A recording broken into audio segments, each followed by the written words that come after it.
students, I am Srija. M.Com first semester subject MCF21 Managerial Economics first class സ്വാഗതം. നമ്മൾ ഇന്ന് നോക്കാൻ പോകുന്നത് മാനേജറിയൽ എക്കണോമിക്സിലെ ഫസ്റ്റ് ചാപ്റ്റർ ആണ്. Unit 1 scope of managerial economics. എന്താണ് മാനേജറിയൽ എക്കണോമിക്സ്? ഒരു ഡയഗ്രാം നമുക്കൊന്ന് പരിചയപ്പെടാം. ഒരു ചാർട്ടാണ് നോക്കാം. ഒരു ഡയഗ്രാം, ഒരു സർക്കുലർ ആയിട്ടുള്ള ഒരു സൈക്ലിക്കൽ ഫ്ലോ കാണിക്കുന്ന ഒരു ഡയഗ്രാമാണ്. ഈ ഡയഗ്രത്തിൽ രണ്ട് ഇൻസ്റ്റിറ്റ്യൂഷനുകളാണ് മെയിനായിട്ട് വരുന്നത്. ഏതൊക്കെയാണ് രണ്ട് ഇൻസ്റ്റിറ്റ്യൂഷൻ? ഹൗസ് ഹോൾഡും ഫേമുകളും. അപ്പോൾ ഹൗസ് ഹോൾഡിൽ ആരൊക്കെയാണ് ഉണ്ടാവുക? നമ്മൾ ഓരോ ഇൻഡിവിജ്വൽസും, നമ്മൾ ഓരോ ഫാമിലി, ഓരോ ഇൻഡിവിജ്വൽസാണ്. അപ്പോൾ ഓരോ ഇൻഡിവിജ്വൽസും നമ്മളുടെ നമുക്ക് എന്തിനോട് കണക്റ്റഡ് ആണ്? ഫേമിനോട്, സ്ഥാപനങ്ങളോട് അല്ലെങ്കിൽ ഓർഗനൈസേഷൻ, ബിസിനസ് ഫേമുകളോട് കണക്റ്റഡ് ആണ്. അപ്പോൾ ഫേമുകളിലേക്ക് എത്തുന്ന മണി അല്ലെങ്കിൽ ഫാക്ടേഴ്സ്, ബിൽഡിംഗ് കൺസ്ട്രക്ഷൻ, വർക്കേഴ്സ്, അങ്ങനെ ഓരോ ആവശ്യങ്ങളും, ഫേമുകളുടെ ഓരോ ആവശ്യങ്ങളും എവിടെ നിന്നാണ് അത് സാറ്റിസ്ഫൈ ആകുന്നത് അല്ലെങ്കിൽ എവിടെ നിന്നാണത് വരുന്നത്? ഹൗസ് ഹോൾഡിൽ നിന്നാണ്. അപ്പോൾ അതുപോലെ ഫേമിൽ നിന്ന് ഇൻകം എവിടത്തേക്ക് പോകുന്നുണ്ട്? ഓരോ ഫാമിലിക്കും ഓരോ ഇൻഡിവിജ്വൽസിനും പോകുന്നുണ്ട്. ഇതേപോലെ തിരിച്ചു നോക്കുക. അടുത്തൊരു കാര്യം പറയാൻ നോക്കുക. ഈ ഫേമുകളാണ് ഓരോ ഹൗസ് ഹോൾഡിന്, വീടുകളിലേക്കുള്ള ഒരു ഫാമിലിക്കുള്ള ഇൻഡിവിജ്വൽസിനുള്ള ഗുഡ്സ് ആൻഡ് സർവീസസ് പ്രൊവൈഡ് ചെയ്യുന്നത്. നമ്മൾ ഓരോ ഇൻഡിവിജ്വൽസിനും എന്താവശ്യമുണ്ട്? ഒരുപാട് ഡിസയേഴ്സ് ഉണ്ട്, നീഡ്സ് ആൻഡ് വാണ്ട്സ് ഉണ്ട്. അതുപോലെ ഡിമാൻഡ്, ഓരോ സാധനങ്ങൾ ഒന്ന് കഴിഞ്ഞാൽ അങ്ങനെ അനന്തമായിട്ടുള്ള ഒരുപാട് ആവശ്യങ്ങൾ നമുക്ക് സാറ്റിസ്ഫൈ ചെയ്യേണ്ടതുണ്ട്. അപ്പോൾ നമ്മളുടെ നീഡ്സ് എന്ന് പറയുന്നത് അൺലിമിറ്റഡ് ആയിട്ടുള്ള നീഡ്സാണ് നമുക്ക് ഓരോരുത്തർക്കും ഉള്ളത്. അങ്ങനെയുള്ള നീഡ്സ് സാറ്റിസ്ഫൈ ചെയ്യാനുള്ള ഗുഡ്സ് ആൻഡ് സർവീസസ് എവിടെ നിന്നാണ് കിട്ടുന്നത്? ഫേമുകളിൽ നിന്ന്, സ്ഥാപനങ്ങളിൽ നിന്നാണ് കിട്ടുന്നത്. അപ്പോൾ അങ്ങനെ അതിനു വേണ്ടി നമ്മൾ എന്ത് ചെയ്യുന്നുണ്ട്? എമൗണ്ട് പണം സ്പെൻഡ് ചെയ്യുന്നുണ്ട്. ആ സ്പെൻഡ് ചെയ്യുന്ന എമൗണ്ട് എവിടത്തേക്ക് എത്തുന്നു? ബിസിനസ് സ്ഥാപനങ്ങളിലേക്ക്, ഓർഗനൈസേഷനിലേക്ക് എത്തുന്നുണ്ട്. അപ്പോൾ ഇങ്ങനെയുള്ള ഒരു സൈക്ലിക്കൽ ഫ്ലോ അല്ലെങ്കിൽ ഒരു മണി, ഗുഡ്സിൻ്റെ അല്ലെങ്കിൽ പ്രോഡക്റ്റുകളുടെ അങ്ങനെ ഒരു കണ്ടിന്യൂസ് ആയിട്ടുള്ള ഒരു ഫ്ലോയാണ് നമ്മളുടെ സൊസൈറ്റിയിൽ, നമ്മളുടെ ചുറ്റും സറൗണ്ടിങ്ങിൽ നടന്നുകൊണ്ടിരിക്കുന്നത്. അപ്പോൾ നമ്മൾ പഠിക്കുന്ന മാനേജറിയൽ എക്കണോമിക്സും ഈ ഒരു ഫ്ലോയുമായിട്ടൊരു, ഈ ഫാക്ടേഴ്സുമായിട്ടൊക്കെ ഒരു കണക്ഷൻ ഉണ്ട് എന്നുള്ളതാണ് നമുക്കിവിടെ പറയാനുള്ളത്. ദെൻ നോക്കാം അടുത്തൊരു കാര്യം, എക്കണോമി. നമുക്ക് മാനേജറിയൽ എക്കണോമിക്സിലേക്ക് കടക്കുന്നതിന് മുന്നായിട്ട് നമുക്ക് എക്കണോമി എന്താണ് സമ്പദ് വ്യവസ്ഥ, എക്കണോമി എന്നതുകൊണ്ട് ഉദ്ദേശിക്കുന്നത് എന്താണെന്ന് നോക്കാം. എന്താണ് economy? Institutional structure through which individuals and firms coordinate their desires. നമ്മളിപ്പോൾ പറഞ്ഞു, നമ്മൾ ഓരോ ഹൗസ് ഹോൾഡിലുള്ള, ഓരോ ഫാമിലിയിലുള്ള ഇൻഡിവിജ്വൽസും ആരുമായിട്ടുള്ള ഒരു കണക്ഷനാണ്? ഫേമുകൾ, ബിസിനസ് ഓർഗനൈസേഷനും തമ്മിലുള്ള ഒരു കോർഡിനേഷൻ, ഒരു ഏകോപനം, ഒരു കോർഡിനേഷനാണ് ഏതെന്ന് പറയുന്നത്. കോർഡിനേഷൻ നടക്കുന്ന രീതിയിലുള്ള ഒരു ഇൻസ്റ്റിറ്റ്യൂഷണൽ സ്ട്രക്ചറാണ് എന്ത്? സമ്പദ് വ്യവസ്ഥ, എക്കണോമി എന്നതുകൊണ്ട് ഉദ്ദേശിക്കുന്നത്. ദെൻ എന്താണ് എക്കണോമിക്സ്? സാമ്പത്തിക ശാസ്ത്രം എന്നതുകൊണ്ട് ഉദ്ദേശിക്കുന്നത് എന്താണ്? എക്കണോമിക്സ് എന്ന് പറയുന്നത് study of allocation of scarce resources to satisfy unlimited wants. നമ്മളുടെ ഓരോ ഫാമിലിയിലുള്ള ഓരോ ഇൻഡിവിജ്വൽസിൻ്റെയും നീഡ്സ് ആൻഡ് വാണ്ട്സ് എന്ന് പറയുന്നത് എങ്ങനെയാണ്? അൺലിമിറ്റഡ് ആണ്, അനന്തമായിട്ടുള്ള, ഒരിക്കലും സാറ്റിസ്ഫൈഡ് ആകാത്ത, അല്ലെങ്കിൽ ഒരു നീഡ് സാറ്റിസ്ഫൈ ചെയ്യുമ്പോൾ അടുത്ത നീഡ് ഓൾറെഡി വന്നുകൊണ്ടേയിരിക്കും. അങ്ങനെയുള്ള അൺലിമിറ്റഡ് വാണ്ട്സ് ഉള്ള ഹ്യൂമൻ ബീയിങ്സിന് നീഡ്സ് സാറ്റിസ്ഫൈ ചെയ്യണമെങ്കിൽ അവിടെയുള്ളത് എങ്ങനത്തെ റിസോഴ്സസ് ആണ് സൊസൈറ്റിയിലുള്ളത്? സ്കേഴ്സ് റിസോഴ്സസ് ആണ്, ദുർലഭമായിട്ടുള്ള അല്ലെങ്കിൽ ലിമിറ്റഡ് ആയിട്ടുള്ള റിസോഴ്സസ് ആണ് നമുക്കിവിടെ അവൈലബിൾ ആയിട്ടുള്ളൂ. അപ്പോൾ ഇങ്ങനെയുള്ള റിസോഴ്സസ് കൊണ്ട് നമുക്ക് എങ്ങനെ നമ്മുടെ അൺലിമിറ്റഡ് വാണ്ട്സ് സാറ്റിസ്ഫൈ ചെയ്യാൻ സാധിക്കും എന്നുള്ള അതിനെങ്ങനെ നമ്മൾ കറക്റ്റായിട്ട് അലോക്കേറ്റ് ചെയ്ത് കൊടുക്കും എന്നുള്ളതിനെ കുറിച്ചിട്ടുള്ള ഒരു സ്റ്റഡിയാണ് പഠിക്കുന്ന ഒരു ശാസ്ത്രശാഖയാണ് എന്തെന്ന് പറയുന്നത്? എക്കണോമിക്സ് എന്ന് പറയുന്നത്, സാമ്പത്തിക ശാസ്ത്രം. അപ്പോൾ സാമ്പത്തിക ശാസ്ത്രത്തിൽ എക്കണോമിക്സിൽ എന്തൊക്കെയാണ് വരുന്നത്? വാണ്ട്സ് അൺലിമിറ്റഡ് ആണ്, ഓരോ ഇൻഡിവിജ്വൽസിൻ്റെ നീഡ്സ് ആൻഡ് വാണ്ട്സ് അൺലിമിറ്റഡ് ആണ്. റിസോഴ്സസ് എന്ന് പറയുന്നത് ലിമിറ്റഡ് ആണ്. ദെൻ ചോയ്സ് എന്ന് പറയുന്നത്, അപ്പോൾ നമ്മൾ എന്ത് ചെയ്യേണ്ടി വരും? ഇവിടെ ചോയ്സ് തിരഞ്ഞെടുക്കേണ്ടതായിട്ട് വരും. നമ്മൾക്ക് ഏറ്റവും പ്രധാനപ്പെട്ട ആവശ്യങ്ങൾ, നമ്മുടെ നീഡ്സ് അതിൽ വെച്ചിട്ട് പ്രയോറിറ്റി കൊടുത്തിട്ട് നമുക്ക് ഏറ്റവും ആവശ്യമുള്ള പ്രോഡക്റ്റുകൾ ഏതാണോ, ഗുഡ്സ് ആൻഡ് സർവീസസ് ഏതാണോ അതിന് നമ്മളവിടെ ചൂസ് ചെയ്യേണ്ടതായിട്ട് വരും, തിരഞ്ഞെടുക്കേണ്ടതായിട്ട് വരും. അപ്പോൾ നമ്മൾക്ക് അവിടെ ട്രേഡ് ഓഫ് അൺഅവോയ്ഡബിൾ ആണെന്ന് നമുക്ക് പറയാൻ പറ്റും. നമ്മളുടെ ഏറ്റവും അധികം ആവശ്യമുള്ള ഗുഡ്സ് ആൻഡ് സർവീസ് നമുക്ക് നേടിയെടുക്കണമെങ്കിൽ നമ്മൾ അവിടെ എന്ത് ചെയ്യേണ്ടതായിട്ട് വരും? ട്രേഡ് ഓഫ് ചെയ്യേണ്ടതായിട്ട് വരും. ചില കാര്യങ്ങൾ അവിടെ നമ്മൾ ഗീവ് അപ്പ് ചെയ്യേണ്ടതായിട്ട് വരും, ഉപേക്ഷിക്കേണ്ടതായിട്ട് വരും. നമുക്കൊരു PG, MCOM അല്ലെങ്കിൽ MBA നമുക്ക് പഠിക്കണമെങ്കിൽ നമുക്ക് അവിടെ എന്തൊക്കെ കാര്യങ്ങൾ അവിടെ ഗീവ് അപ്പ് ചെയ്യേണ്ടതായിട്ട് വരും? കുറച്ച് എമൗണ്ട്, പണം സ്പെൻഡ് ചെയ്യേണ്ടതായിട്ട് വരും, നമ്മളുടെ ടൈം അവിടെ സ്പെൻഡ് ചെയ്യേണ്ടതായിട്ട് വരും. നമുക്ക് ഒരുപാട് കാര്യങ്ങൾ അവിടെ, നമ്മളുടേതായിട്ടുള്ള ആവശ്യങ്ങൾ അവിടെ മാറ്റി വയ്ക്കേണ്ടതായിട്ട് വരും. അപ്പോൾ അങ്ങനെയുള്ള കാര്യങ്ങളാണ് ഇതിൽ വരുന്നത്, എക്കണോമിക്സിൽ, നമ്മൾ സാമ്പത്തിക ശാസ്ത്രത്തിൽ നമ്മൾ പഠിക്കുന്നത്. അപ്പോൾ ഇതിൽ ഏറ്റവും മെയിനായിട്ടുള്ള ഒരു കാര്യം എന്താണ്? സ്കേഴ്സിറ്റി. എക്കണോമിക്സിൽ ഏറ്റവും മെയിനായിട്ടുള്ള ഒരു കാര്യം, ഏറ്റവും പ്രധാന ഘടകം, ഇതിൽ ഏറ്റവും ശ്രദ്ധിക്കേണ്ട ഒരു കാര്യം എന്ന് പറയുന്നത് സ്കേഴ്സിറ്റിയാണ്.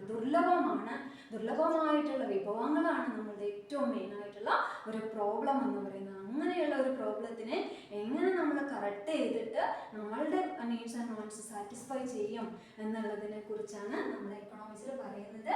അപ്പോൾ ബേസിക് എക്കണോമിക് പ്രോബ്ലം എന്ന് പറയുന്നത് ഈ ഗ്യാപ്പ് ഫില്ല് ചെയ്യുക. എന്ത് ഗ്യാപ്പ് ഫില്ല് ചെയ്യുക?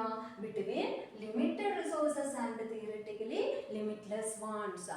ലിമിറ്റഡ് ആയിട്ടുള്ള റിസോഴ്സസും ലിമിറ്റ്ലെസ് ആയിട്ടുള്ള ആഗ്രഹങ്ങളും തമ്മിലുള്ള ആ ഗ്യാപ്പ് നമ്മൾ ഫില്ല് ചെയ്യുക എന്ന് പറയുന്നതാണ് ഏറ്റവും മെയിനായിട്ടുള്ള ഒരു പ്രോബ്ലം. ആ ഒരു പ്രോബ്ലമാണ് നമുക്ക് സാമ്പത്തിക ശാസ്ത്രത്തിലൂടെ സോൾവ് ചെയ്യാനായിട്ട് പറ്റുന്നത്. അപ്പോൾ നമുക്ക് ഇവിടെ എക്കണോമിക്സിനെ നമുക്ക് രണ്ടായിട്ട് ക്ലാസിഫൈ ചെയ്യുന്നുണ്ട്. ഏതൊക്കെയാണ്?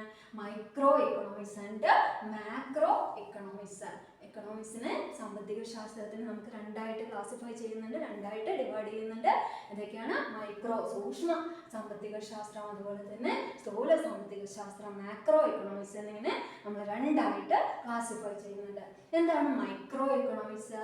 മൈക്രോ എക്കണോമിക്സിൽ നമ്മൾ ഇൻഡിവിജ്വൽ ഫേം, വളരെ സൂക്ഷ്മമായിട്ടുള്ള, വളരെ മൈന്യൂട്ട് ആയിട്ടുള്ള കാര്യങ്ങളാണ് നമ്മൾ ഡിസ്കസ് ചെയ്യുന്നത്. അപ്പോൾ അവിടെ നമ്മളവിടെ ഇൻഡിവിജ്വൽ ഫേമുകൾ, അതുപോലെ തന്നെ കൺസ്യൂമേഴ്സ്, ഓരോ വ്യക്തികളെയും, ഓരോ സ്ഥാപനങ്ങളെ, ഓരോ ഫേമുകൾ, അത് സെപ്പറേറ്റ് ആയിട്ട് ആ ഫേമുകളെ മാത്രം നമ്മൾ പഠിക്കുകയാണ്. അതുപോലെ തന്നെ ഓരോ ഇൻഡിവിജ്വൽ കൺസ്യൂമേഴ്സിൻ്റെയും നീഡ്സ് ആൻഡ് വാണ്ട്സ് എന്തൊക്കെയാണ്, അവരുടെ ഡിസൈസ് എന്താണ്, അവർക്ക് എത്ര ഡിമാൻഡ് ഉണ്ട്, അങ്ങനെ ഓരോ വ്യക്തികളെയും സ്ഥാപനങ്ങളെയും സെപ്പറേറ്റ് ആയിട്ട് മൈന്യൂട്ടായിട്ടുള്ള കാര്യങ്ങൾ പഠിക്കുന്ന ഒരു എക്കണോമിക്സ് ആണ് മൈക്രോ എക്കണോമിക്സ്. അതുപോലെ തന്നെ പ്രൈസ് ഡിറ്റർമിനേഷൻ, എങ്ങനെയാണ് ഈ പ്രോഡക്റ്റ്, മാനുഫാക്ചർ ചെയ്ത പ്രോഡക്റ്റുകൾക്കുള്ള വില നിശ്ചയിക്കുന്നത് എങ്ങനെയായിരിക്കണം, അതും കൺസ്യൂമേഴ്സിന് താങ്ങാൻ പറ്റുന്ന പ്രൈസ് ആയിരിക്കണം, കോസ്റ്റ് നോക്കണം, മാർക്കറ്റിലെ കണ്ടീഷൻ നോക്കണം. അങ്ങനെ ഓരോ ഘടകങ്ങൾ, ഈച്ച് ആൻഡ് എവറി എലമെന്റ് നമ്മൾ പരിശോധിച്ച ശേഷമായിരിക്കണം നമ്മൾ എന്ത് ഡിറ്റർമൈൻ ചെയ്യേണ്ടത്, പ്രൈസ് ഡിറ്റർമൈൻ ചെയ്യേണ്ടത്. അതുപോലെ ഡിമാൻഡ് ആൻഡ് സപ്ലൈ, മാർക്കറ്റിൽ പ്രോഡക്റ്റിന് എത്രമാത്രം ഡിമാൻഡ് ഉണ്ട്, എത്ര ആവശ്യങ്ങൾ, ഡിമാൻഡ് എങ്ങനെയുണ്ട്, ദെൻ അതിനനുസരിച്ച് സപ്ലൈ നടക്കുന്നുണ്ടോ, സപ്ലൈയും ഡിമാൻഡും മാച്ച് ചെയ്ത് പോകുന്നുണ്ടോ, അങ്ങനെ ഓരോ എലമെന്റും പഠിക്കുന്ന ഒരു ശാസ്ത്രശാഖയാണ് ഇത് മൈക്രോ എക്കണോമിക്സിൽ വരുന്നത്. ദെൻ മാക്രോ എക്കണോമിക്സ് എന്ന് പറഞ്ഞാൽ കുറച്ചുകൂടി ഇലാബറേറ്റ് ആയിട്ടുള്ള, വൈഡ് ആയിട്ടുള്ള ഒരു കൺസെപ്റ്റാണ് മാക്രോ എക്കണോമിക്സ് എന്ന് പറയുന്നത്. മാക്രോ എക്കണോമിക്സിൽ ഹോൾ എക്കണോമി, മൊത്തം സമ്പദ് വ്യവസ്ഥയെ കുറിച്ചിട്ടുള്ള ഒരു പഠനമാണ് അതിൽ നടക്കുന്നത്. അതിൽ നോക്കാം GDP, ഗ്രോസ് ഡൊമസ്റ്റിക് പ്രൊഡക്ഷൻ, അതുപോലെ തന്നെ ഇൻഫ്ലേഷൻ, നാണ്യപ്പെരുപ്പം, ഡിഫ്ലേഷൻ, ചുരുക്കം, അതുപോലെ തന്നെ മോണിറ്ററി ഫിസിക്കൽ പോളിസി, ഗവൺമെന്റിന്റെ പണപരമായിട്ടുള്ള നയങ്ങൾ, ഇൻട്രസ്റ്റ് റേറ്റുകൾ, മാർക്കറ്റിലുള്ള കണ്ടീഷൻ, എക്സ്പോർട്ട് ഇമ്പോർട്ട്, ടാക്സ്, അങ്ങനെ ലോബറേറ്റ് ആയിട്ടുള്ള, വൈഡ് ആയിട്ടുള്ള മൊത്തം സാമ്പത്തിക കാര്യങ്ങളും ഇതിൽ വരുന്നുണ്ട്, മാക്രോ എക്കണോമിക്സിൽ വരുന്നുണ്ട്. അത് വൈഡാണ്.